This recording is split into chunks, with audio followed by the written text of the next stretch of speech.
toksikologi obat, ya. Toksikologi obat itu berarti membahas toksisitas obat-obatan, gitu ya. Saya off cam aja ya.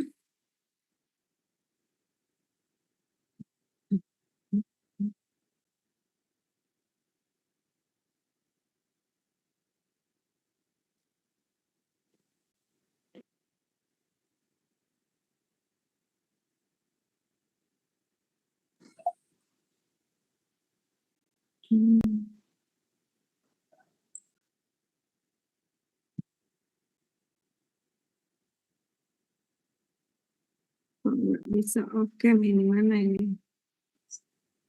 Salah baris. Oke.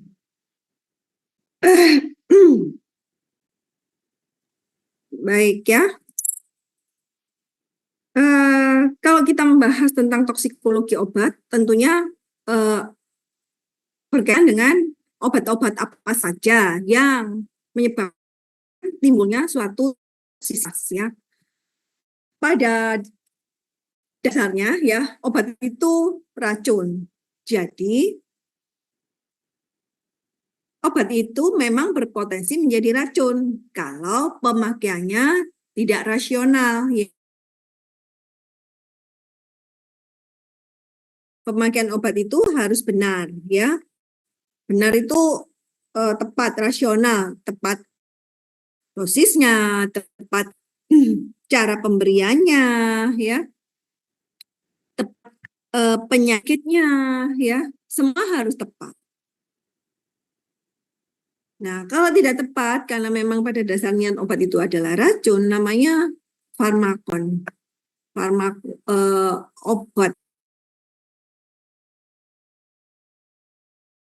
Ternyata dari hasil survei, ya, hasil survei menyatakan bahwa ternyata yang obat-obat sering menyebabkan keracunan itu ternyata obat-obat golongan antivitamin, ya, obat golongan analgesik, vitamin, mineral, obat flu, hormon, antibiotik yang internal ya, bukan yang eksternal. Kalau dilihat ini ya, ternyata yang sering menyebabkan keracunan itu obat-obat yang istilahnya ringan ya, vitamin ya, itu kan ringan, analgesik ringan ya. Tapi loh, kenapa kok sering menyebabkan? Karena obat-obat tersebut itu biasanya ya pemakaiannya tanpa resep dokter ya. Sehingga apa? Sehingga kadang tidak rasional pemakaiannya. Kadang ada karena alergi ya, alergi obat tersebut, ada kelebihan dosis yang harusnya dosis karena biasanya obat-obat yang dosisnya kecil ya. Kalau dia ditingkatkan sedikit saja, itu bisa mencapai dosis toksik ya. Gitu.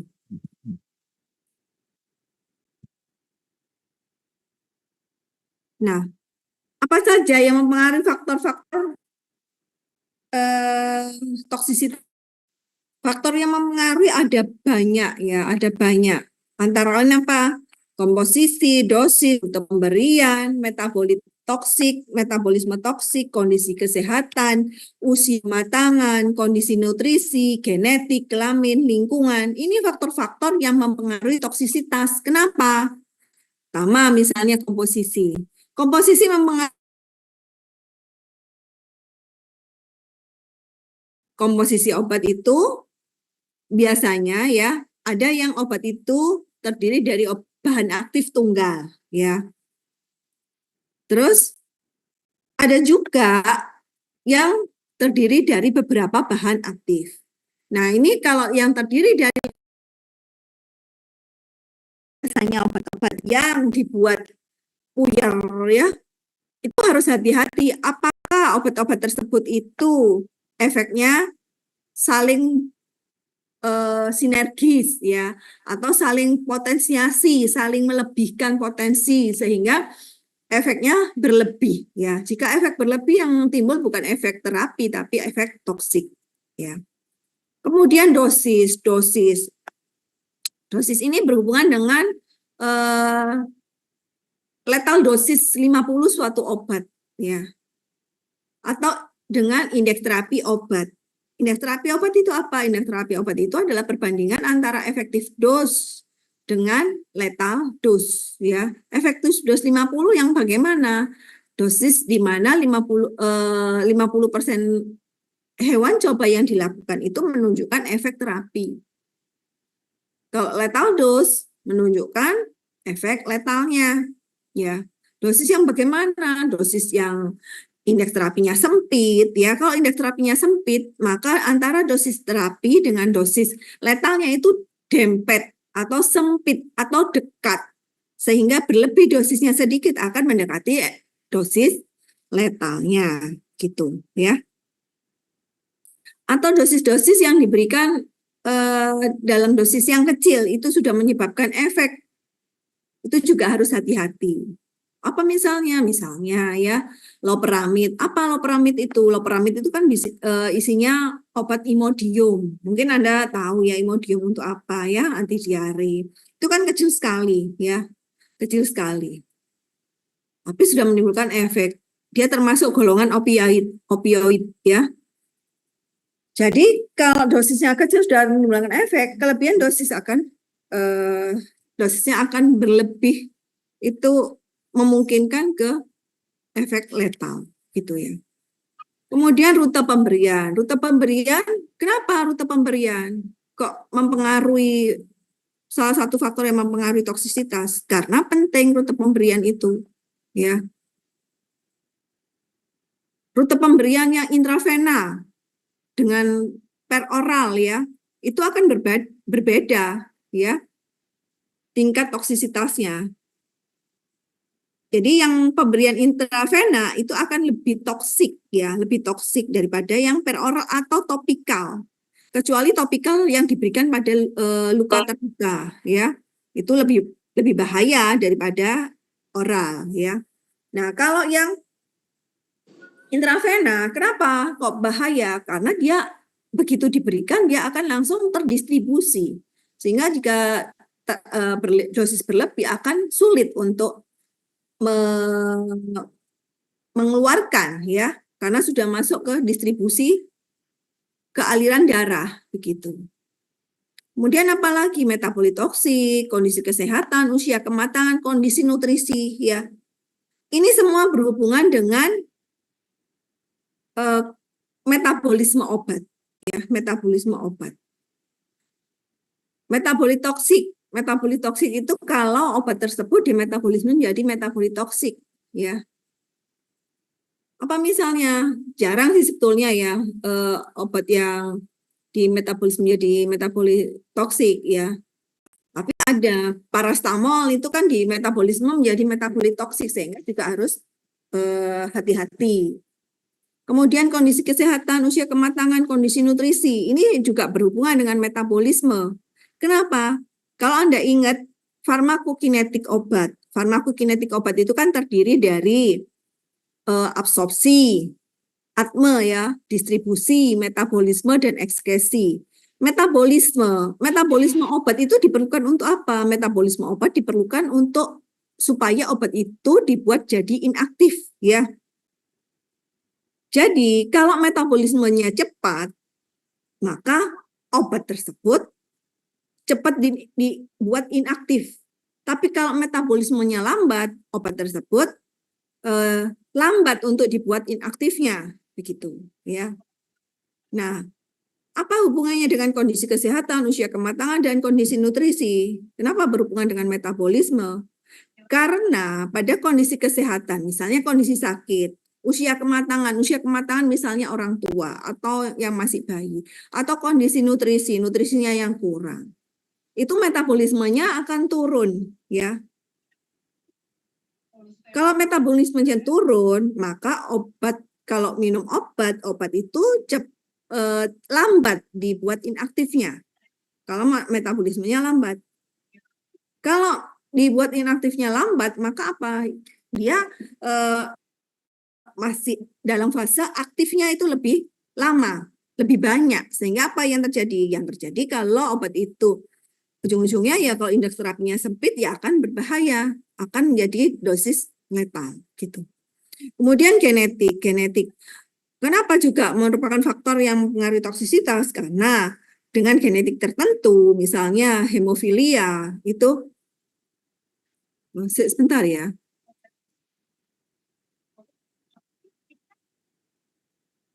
Ya, sebentar.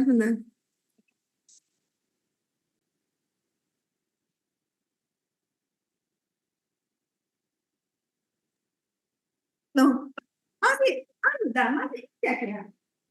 Sudah selesai ya? Oh, soalnya ada bisa. Ini ada. Oh ya, ini ya.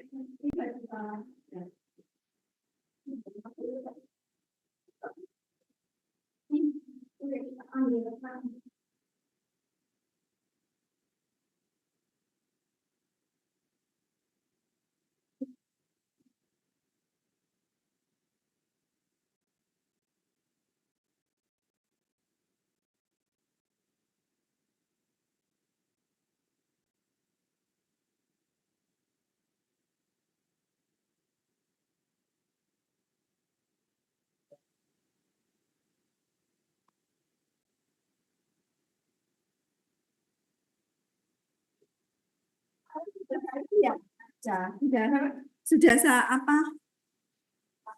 Oh iya, cuman ini ya. Nah, itu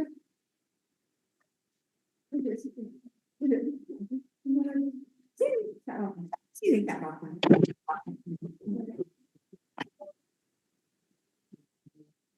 Kuliah ngaji sih, oh, online itu online. Tapi nanti ke kampus sebentar soalnya apa? Lahir kan, cek-cek itu, cek-cek kantor.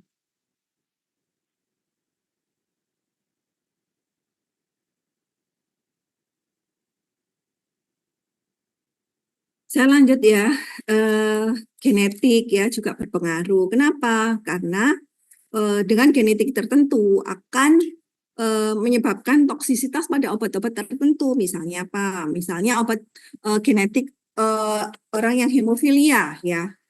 Hemofilia itu kan darahnya tidak cepat membeku ya. Jadi waktu beku darahnya itu lebih panjang.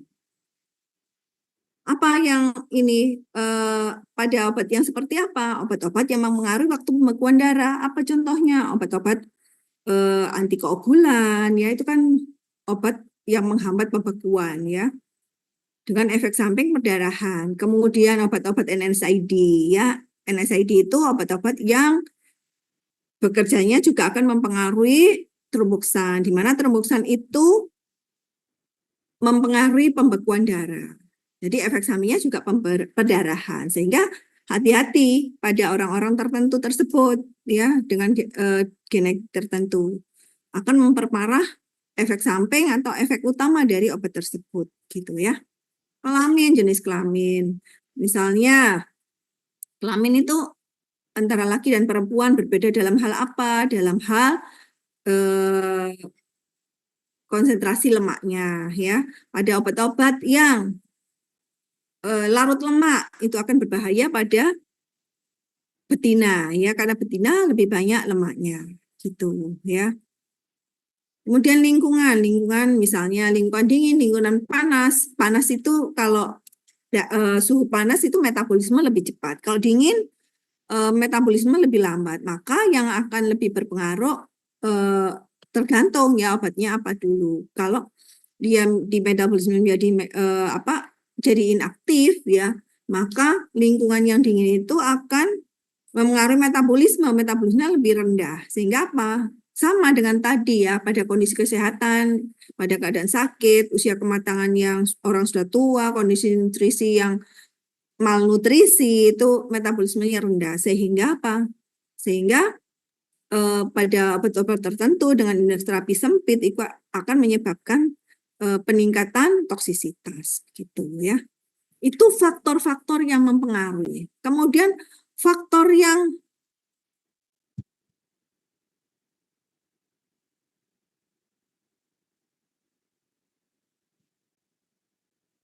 yang menentukan, tadi kalau faktor mempengaruhi tadi banyak ya, ada dosis, metabolisme, nutrisi, usia, genetik ya. Nah, kalau yang faktor menentukan toksisitas apa? Yang menentukan adalah LD50 obat, efek samping obat, kecepatan timbulnya efek itu akan menentukan seberapa toksik obat tersebut ya. Kalau efek sampingnya berbahaya, maka ya toksisitasnya juga akan bahaya. LD50-nya yang berhubungan dengan indeks terapinya sempit ya akan berbahaya. Efeknya cepat timbul juga akan lebih bahaya karena lebih cepat kalau terjadi keracunan akan lebih cepat tampak ya muncul.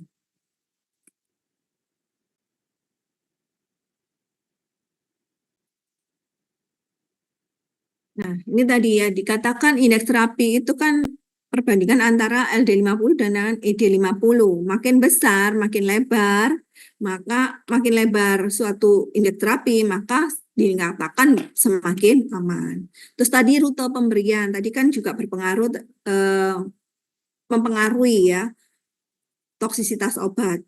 Nah, ini dari paling kiri ke paling kanan ini menunjukkan semakin aman ya. Topikal itu dinyatakan paling aman, tapi kecuali pada kasus pemberian topikal pada daerah-daerah terbuka di mana pembuluh darahnya terbuka begitu ya. Itu lebih tidak aman daripada oral itu ya.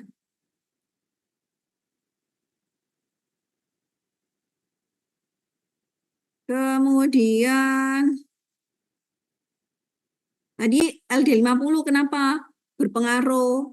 Dinyatakan penting, termasuk kita melakukan pratikum tentang LD50 karena penting itu LD50 obat itu. Karena apa? Karena di dosis LD50 itu dipakai untuk menyatakan kriteria suatu obat itu dinyatakan aman atau tidak ya. Kalau LD50-nya itu di bawah 5 mg per kilogram berat badan, maka obat itu dinyatakan sangat-sangat toksik atau super toksik. Dan kalau di atas ya, di atas 15 gram itu dinyatakan aman, praktis non toksik. Kalau 50 sampai 500 itu sangat toksik. Gitu. Ini adalah kriteria LD50 suatu obat. Jadi untuk menyatakan obat itu aman apa enggak begitu ya. Dilihat dari LD50-nya. Kemudian kalau terjadi keracunan, kan tadi dilihat dari efek toksiknya. Apa yang menandai kekasan spesifikas dari suatu toksisitas obat itu apa? Tapi ini tidak menjamin. Maksudnya kalau misalnya terjadi emesis, muntah itu adalah keracunan salisilat. Tapi ini penanda kalau misalnya ada emesis, itu kemungkinan keracunan salisilat. Ada konstipasi, kemungkinan keracunan narkotika. Tapi tidak menutup kemungkinan ada diagnosa bandingnya untuk obat-obat yang lain. Gitu ya.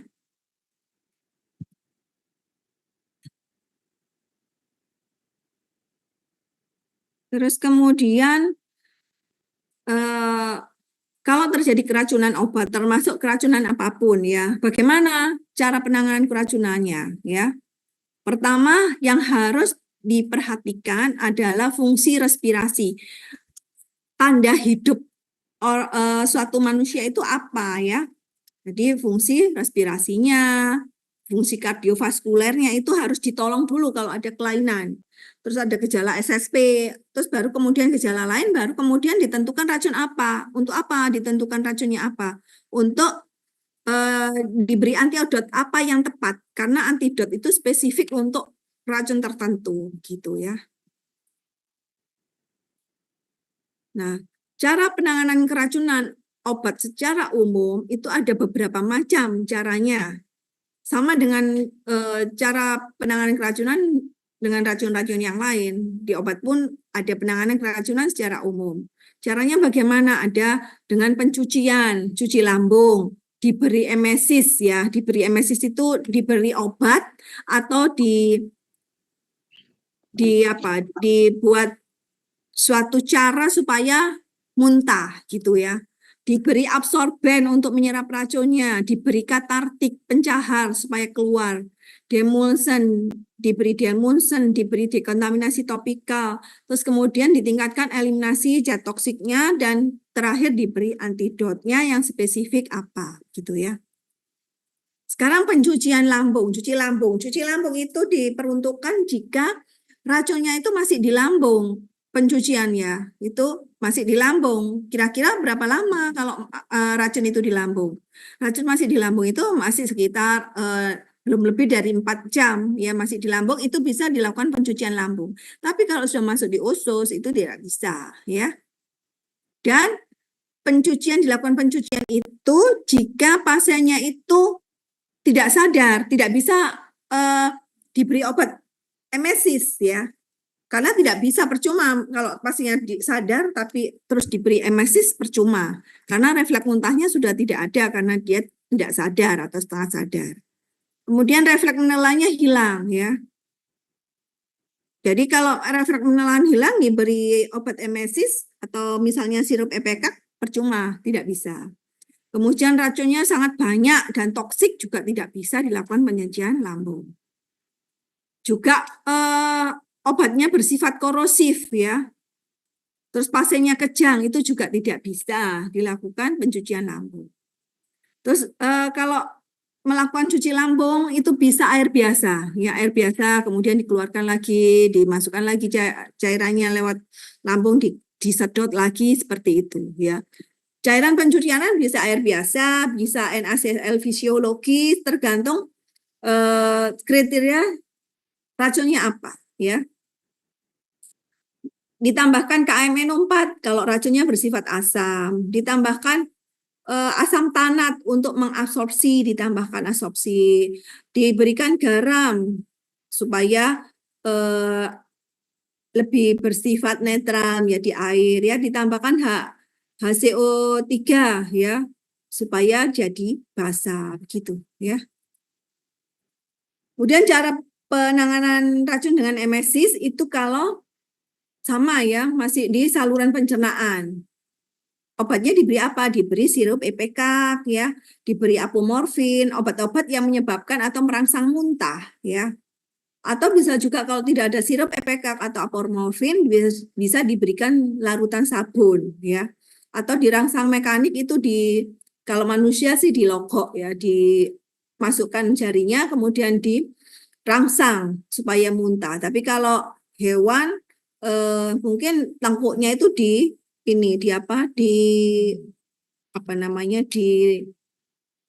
kayak orang seperti di tok ya, dipukul ya supaya keluar ya. Tapi penanganan keracunan dengan emesis itu tidak boleh jika keracunannya itu obat konvulsan, terus kemudian tadi ya refleks menelannya sudah tidak ada atau tidak sadar, terus ada penyakit kardiovaskuler, ada penyakit emfisema, itu tidak boleh ya.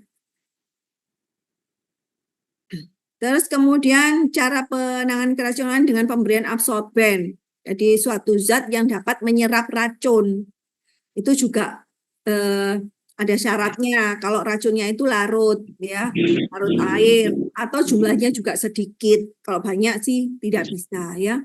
Absorbennya berupa apa? Bisa karbon aktif. Karbon aktif itu apa? Norit itu yang hitam, kaolin, pektin, atalpukit, kolestiramin, itu bisa dipakai untuk absorben. Kemudian katartik. Katartik itu kan pencahar, urus-urus bahasa Jawanya ya. Itu kalau kan urus-urus ya katartik supaya kontraksi ususnya, berarti racunnya sudah masuk ke usus ya. Apa saja yang berupa bisa sebagai urus-urus itu ada magnesium sulfat, magnesium sulsitrat, Na sulfat, natrium fosfat, sorbitol, itu semua sebagai obat pencahar ya. Kemudian kalau racunnya itu mengiritasi, bisa diberikan diamunsen atau dikontaminasi topikal. Apa contohnya? Diberi es krim, susu, putih telur. Kan kadang-kadang kalau ada orang keracunan kan diberi es krim ya, diberi susu, diberi air, sabun ya, untuk melapisi mukosa obat yang racun yang korosif atau mengiritasi. Kemudian peningkatan eliminasi. Kita kemarin belajar diuretik. Diuretik itu kan untuk meningkatkan eliminasi. Jadi di sini peningkatan eliminasi dengan pemberian diuretik kuat, ya. Apa saja obatnya yang bisa diberikan dengan diuretik kuat untuk meningkatkan eliminasi? Contoh obatnya adalah kalau keracunan amfetamin, antibiotik penisilin, ya, NSAID golongan salisilat, kemudian antibiotik sulfonamid, ya. Dan pemberian diuretik itu tidak bisa diberikan pada keracunan acetaminophen atau paracetamol, ya, fenodiazin. Terus kemudian obat-obat antidepresan, tiriziliklik itu tidak bisa. Sebentar ya. Ini apa? Habis ininya.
Jadi ada ini Apa? Di lambungnya. di pinggir.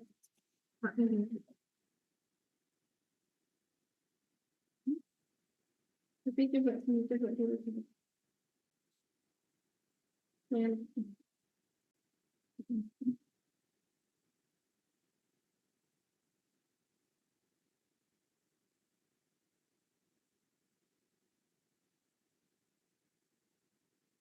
Sidik sini nggak bisa ya.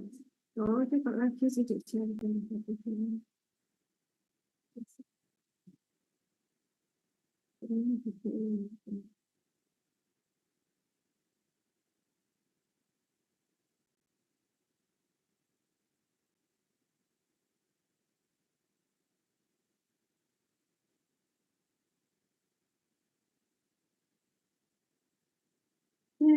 Enggak.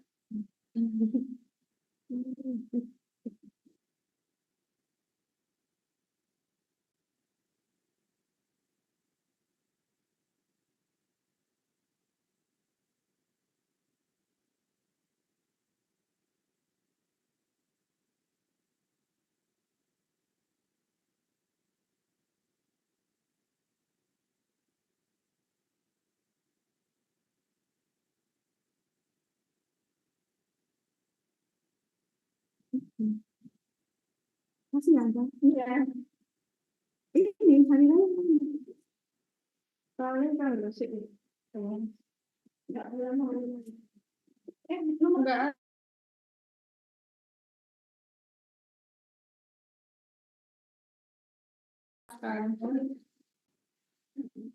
Nanti kalau bisa lanjut ke misalnya tiga satu tujuh puluh tiga tujuh. Nah, bisa aja.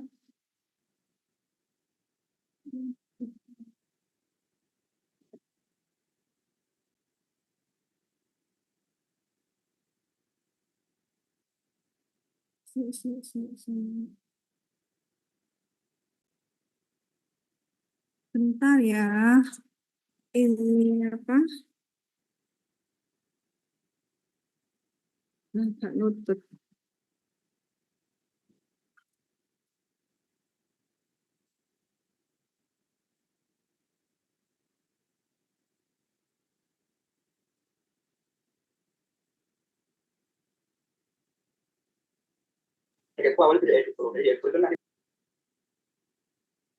Nah, ini ya, saya lanjutkan. Jadi penanganan keracunan dengan peningkatan eliminasi itu tidak diperuntukkan untuk obat-obat golongan acetaminophen, fenotiazin, antidepresan trisiklik ya.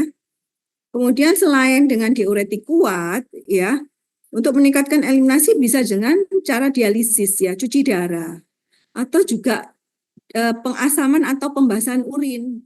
Caranya bagaimana?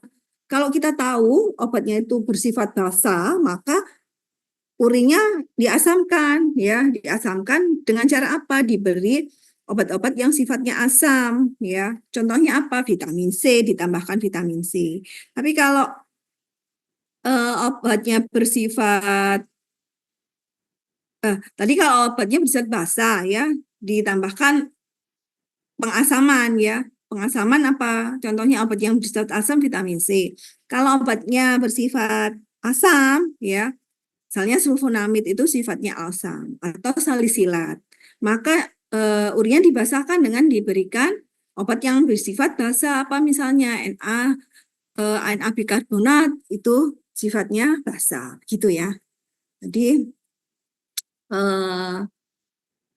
supaya apa? Supaya terbentuk garam dan air. Kalau terbentuk garam kan larut ya, jadi cepat dieskresikan.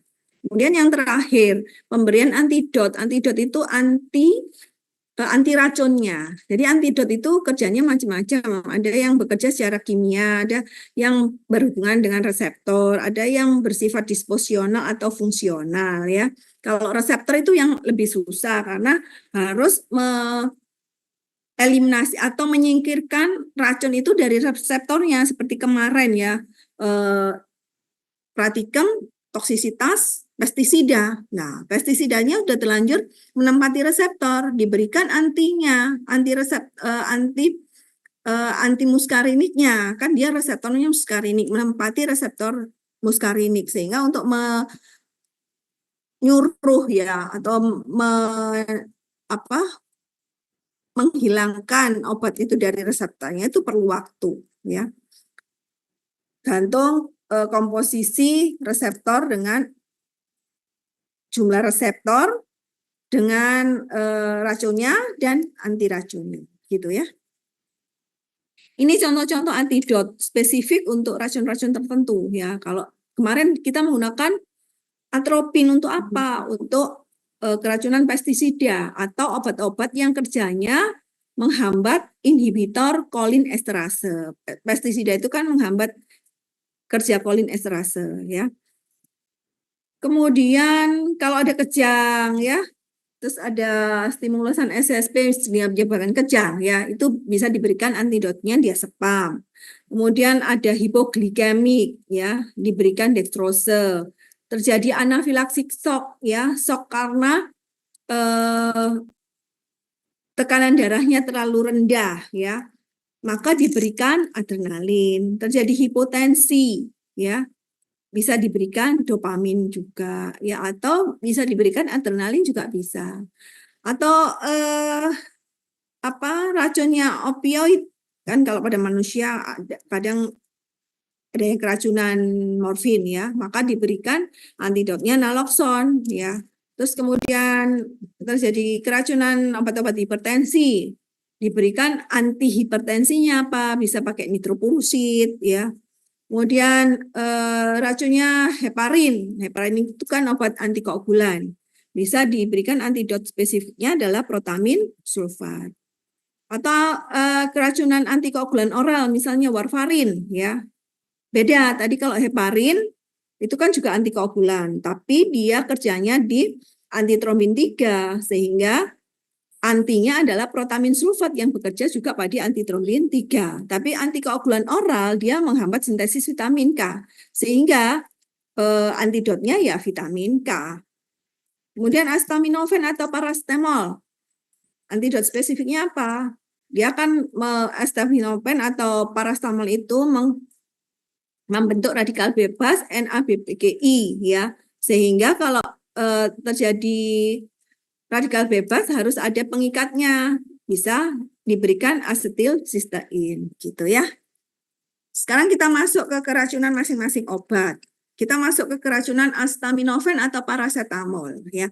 Paracetamol ini dipakai untuk menginduksi kerusakan hati biasanya. Kenapa? Karena paracetamol itu banyak di metabolisme di hati. Sehingga dia akan menyebabkan suatu metabolit toksik atau bisa juga dikatakan radikal bebas ya. Dia membentuk radikal bebas. Jadi dia akan membentuk radikal bebas yang akan mempengaruhi sel-sel di sekitarnya. Dia membentuk metabolit reaktif yang mengikat sel-sel yang di sekitarnya yang stabil, sehingga nanti kalau dia diikat terjadi peroksidasi lipid yang lama-lama menjadi kematian sel atau nekrosis ya. Atau bisa juga metabolit toksik paracetamol itu akan mempengaruhi hemoglobin ya. Di mana hemoglobin itu kan suatu bahan yang dapat mengikat O2. Kalau ada paracetamol dengan dosis tinggi, kalau dia dosis tinggi kan metabolit reaktifnya banyak ya.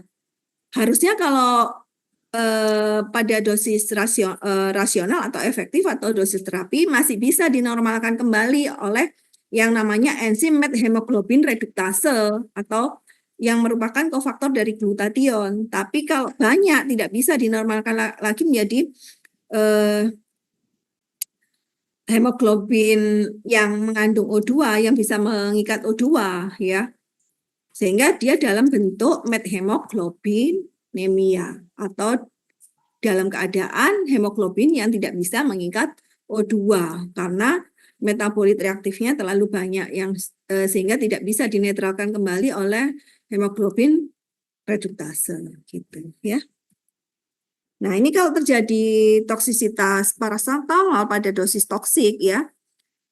Paracetamol itu dirubah menjadi radikal bebas atau yang namanya N-acetyl P-benzoquinin imin ya, NAPBGI ya, oleh enzim namanya P45 sitokrom P450 ya. Itu akan diubah menjadi radikal bebas. Nah, radikal bebas ini nantinya yang akan mempengaruhi berbagai macam proses, termasuk dia akan mengikat GSH, gugus GSH ya, menyebabkan GSH depletion yang menyebabkan oxidative stress ya. Kemudian NABPG itu juga bisa juga mengikat protein ya, yang nantinya juga akan menyebabkan kematian sel. Dia juga menyebabkan lipid peroksidase ya, di mana kalau terjadi lipid peroksidase dia akan menyebabkan metabolisme atau gangguan di pufanya ya, PUFA polyunsaturated fatty acid ya. Sehingga kalau terganggu pufanya juga membrannya akan terganggu ya. Ada peningkatan permeabilitas membran. Kalau permeabilitas membran meningkat, maka akan terjadi kematian sel karena ada membrannya jadi gampang tidak stabil, gampang dimasukin istilahnya cairan-cairan di sekitarnya, zat-zat yang di sekitar masuk ke sel dan sel itu lama-lama mengembang lama-lama bisa lisis ya, bisa nekrosis ya, gitu. Dan juga radikal bebas itu juga akan menyebabkan oksidasi grup sulfihidril ya. Sehingga ini akan meningkatkan konsentrasi kalsium. Karena kalsium itu meningkat menyebabkan stimulasi atau degradasi enzim dari pengaktifan kalsium ya. Kalsium itu penting dalam penganduran pompa atau channel masuknya kalium dan natrium, sehingga itu nanti juga akan menyebabkan kematian sel ya gitu. Nah, ini gambaran di mana anjing itu keracunan ya. Anjing keracunan paracetamol ini ya pada kucing ya. terjadi kematian, kulitnya kusam ya. Kalau pada anjing itu gejalanya lebih tampak nekrosis hepatik, tapi kalau pada kucing yang lebih dominan adalah gejala methemoglobinemia ya. Pada anjing itu dosis toksiknya 150 mg, pada kucing dosis toksiknya 50 mg. Ini dosis toksik, padahal kalau kita tahu paracetamol itu kalau pada manusia itu dosisnya 325 itu dosis terapi ya. Nah, ini kan di bawah seperberapanya ya. Biasanya kan kalau mengobati sendiri itu kan dipotong-potong tidak tahu itu berapa seperberapanya begitu ya. Itu yang juga sering menyebabkan toksisitas paracetamol pada anjing maupun kucing, terutama kucing karena dosis toksiknya kecil sekali 50 mg ya. Nah, ini ya bisa terjadi moon phase ya pada kucing. Gejalanya pada anjing tadi depresi, muntah, sakit abdomen, karena terjadi methemoglobinemia atau ke nekrosis, bisa urin atau serumnya menjadi gelap, mati dalam 2-5 hari. Kalau kucing lebih cepat matinya 18-36 jam ya. Dan di sini terjadi anoreksia, salivasi tadi ya, vomit, depresi, methemoglobinemia, hemoglobin urea ya. Karena tadi hemoglobinnya banyak yang tidak bisa mengikat O2. Terus urin dan darahnya berwarna gelap, terus wajahnya tadi bengkak ya, odem. Prognosisnya jelek, kemudian treatmentnya kalau keracunannya kurang dari 4 jam, maka bisa diberikan emesis cuci lambung atau absorben, diberi absorben atau aktif karkol ya, norit ya, itu karbon aktif. Atau diberikan kalau kucing diberikan emesisnya yohimbin, kalau anjing apomorfin untuk muntahkan. Terus diberi antidotnya cropsulfihidril, yaitu asetilsistein dengan dosis 140 mg. Bisa diberi terapi suportif vitamin C ya, karena paracetamol itu sifatnya juga basa. Dan terapi suportifnya bisa diberikan infus dextrose, oksigen, dan transfusi darah. Tapi di sini untuk keracunan paracetamol tidak dianjurkan diberi diuretik kuat ya. Jadi diuretik kuat tidak disarankan diberikan pada keracunan paracetamol. Kemudian toksisitas aspirin. Aspirin itu juga golongan obat NSAID, di mana kerjanya dia menghambat prostaglandin, tromboksan ya, sehingga efek-efek yang muncul adalah efek-efek dari efek utama maupun efek samping ya. Efek utamanya apa? Dia kerjanya kan menghambat agregasi trombosit ya, sehingga efek yang muncul adalah hambatan agregasi trombosit, kemudian metabolis asidosis ya, penyakit renal disease, gastric ulcer ya, karena efek samping dari golongan NSAID itu gastric ulcer juga ya, gitu. Terus kemudian dosis toksiknya lebih kecil lagi daripada paracetamol ya, pada anjing hanya 30, pada kucing 25. Dosis untuk manusia 325 sampai 500, sehingga itu kecil sekali ya. Gejalanya kalau yang akut bisa terjadi kematian ya. Depresi, anoreksia, hipereksia, vomit, ataksia, koma sampai terjadi kematian. Kalau kronik ya gejala-gejala yang ada pada pemakaian aspirin ya, misalnya gastric ulcer, perforasi, hepatotoksik, supresi sumsum tulang. Nah, untuk treatmentnya sama dengan paracetamol, hanya saja pada aspirin itu boleh diberikan diuresis atau diuretik kuat ya, tapi kalau pada paracetamol kan tidak disarankan. Kemudian ibuprofen. Nah, ini perlu saya garis bawahi bahwa keracunan obat-obat yang saya berikan ini lebih ke arah keracunan obat pada hewan-hewan kecil ya. Kalau hewan besar itu biasanya keracunan tanaman beracun, itu biasa pada hewan besar ya. Ibuprofen ini juga tidak direkomendasikan pada pet animal ya. Karena apa? Karena indeks terapinya sempit ya. Meskipun dosis toksiknya itu lebih besar daripada aspirin ya. Tapi indeks terapinya sempit. Treatmentnya apa? Sama semua, hampir sama ya. Hampir sama dengan tadi paracetamol, aspirin ya, diberikan emetik, diberikan cuci lambung, diberikan absorben ya. Terus kemudian terapi suportifnya diberi infus, diberi diuresis boleh ya. Jadi diberi diuretik kuat boleh ibuprofen. Terus terapi simptomatiknya kan ibuprofen itu menyebabkan gastric ulcer atau menyebabkan muntah, mual. Jadi bisa diberikan sucralfate, ranitidin atau misoprostol ya. Kemudian obat yang lain adalah keracunan antikoagulan. Antikoagulan itu obat untuk menghambat pembekuan darah.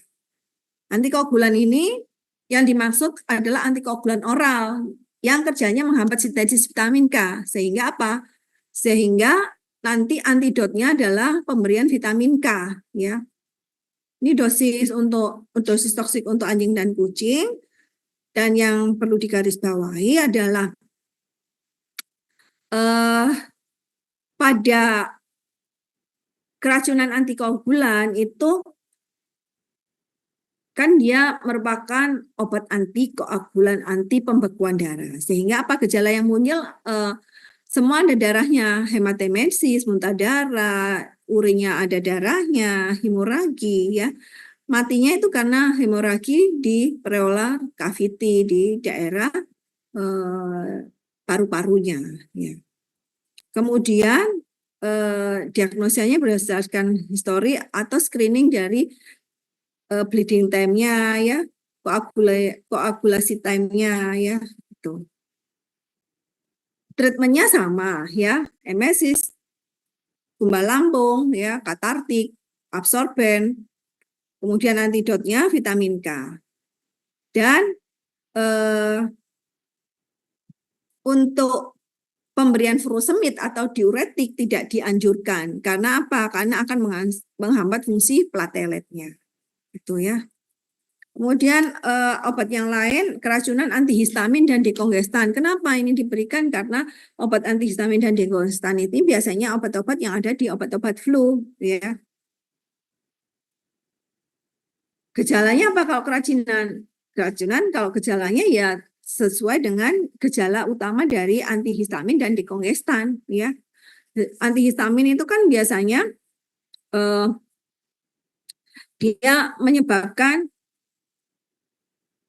kalau histamin ya, histamin kalau kita keracunan histamin kan merah bentul-bentul ya, ada dilatasi.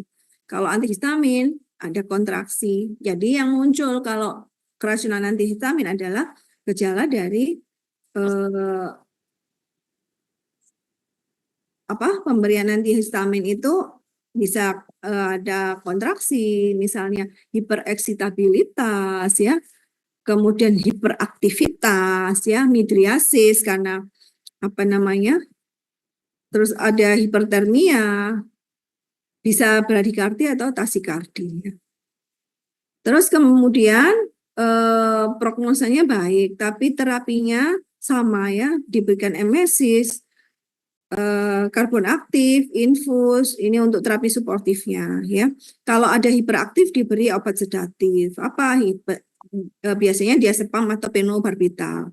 Kalau tasikardi diberi propanolol, kalau ada bradikardi diberi atropin. Ya. Mungkin itu obat-obat yang penting untuk sebetulnya banyak ya, banyak. Bukunya itu tebal untuk keracunan obat itu ada macam-macam obat semua ada. Ya saja yang penting-penting itu yang biasanya sering terjadi itu ya yang saya berikan. Sampai di sini ada yang mau ditanyakan? Permisi dok, Ya, boleh saya bertanya? ya silahkan. Saya ingin bertanya dok, karena Ya, tadi dokter menyinggung bahwa paracetamol itu tidak diperbolehkan untuk penggunaan obat diuretik, sedangkan aspirin itu diperbolehkan. Kalau boleh tahu kenapa ya? Karena kan sifat mereka kan sama gitu, buat analgesik, buat antiinflamasi gitu. Terima kasih. ya. Kenapa tidak boleh diberikan diuretik pada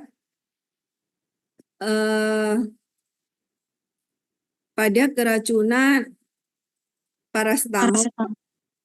boleh diberikan boleh diberikan pada keracunan aspirin ya.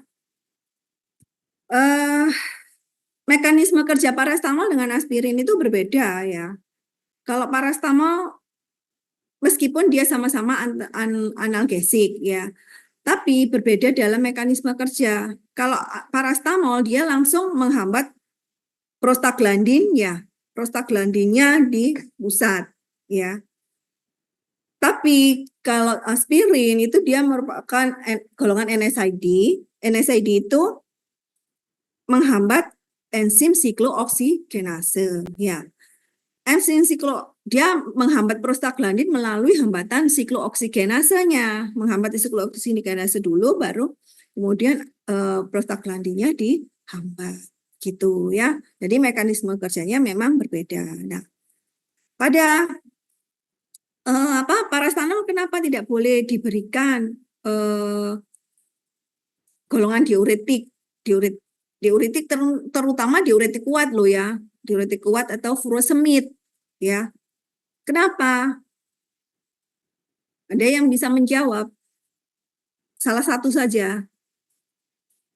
Ini mungkin juga berkaitan dengan efek samping obat dari paracetamol ya. Apa efek samping obat paracetamol? Paracetamol itu kan merupakan obat yang sangat toksik untuk hepar maupun ginjal ya. Nefrotoksik dan hepatotoksik untuk ginjal maupun hepar. Nah, kalau diberikan diuretik kuat, maka kerja ginjalnya akan diperparah ya. Sehingga itu adalah salah satu alasan kenapa tidak disarankan diberi diuretik kuat begitu ya. Bedanya dengan aspirin, kalau aspirin kan efek nefrotoksiknya tidak terlalu dibandingkan paracetamol gitu ya. Itu salah satunya ya. Itu ya. Ada lagi mungkin pertanyaan? Terima kasih banyak. Ya, ada lagi? Permisi dok, saya izin bertanya. Ya, silakan. Jadi saya sempat nge-highlight yang dijelaskan Dok Santi tadi, kalau luka terbuka itu lebih baik pemberian obatnya secara topikal dibanding peroral. Nah, pemberian secara topikal ini juga belum menjamin tidak menyebabkan resistensi bakteri terhadap antibiotik ya dok.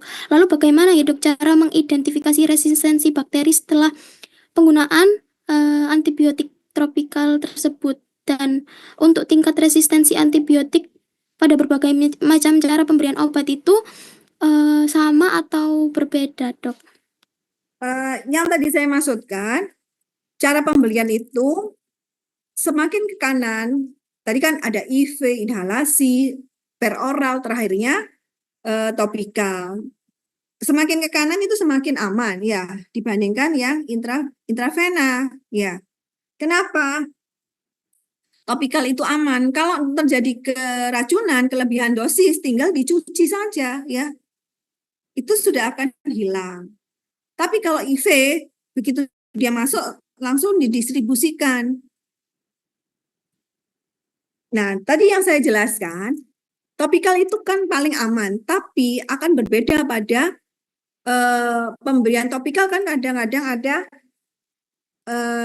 luka yang terbuka di mana pembuluh darahnya itu terbuka, ada perdarahan. Kalau ada perdarahan kan ada pembuluh darah yang terbuka, sehingga pada saat pengolesan bisa saja obatnya itu langsung masuk pada pembuluh darah yang terbuka itu, sehingga pemberiannya jadi tidak aman, ya begitu. Nah, tadi yang ditanyakan terkait resistensi. Nah, kalau resistensi itu tergantung pemakaian keseringan pemakaian antibiotik pada individu tersebut, ya.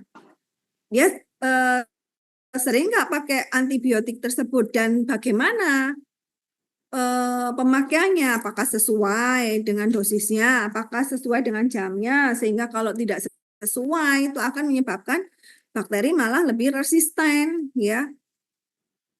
Dia kan begini ya konsepnya, kalau bakteri itu tidak langsung mati, setengah mati ya, atau setengah sadar, dia akan lebih fight ya, dia akan lebih mencari jalan supaya dia lebih beradaptasi terhadap obat atau bahan yang dapat membunuhnya, begitu ya.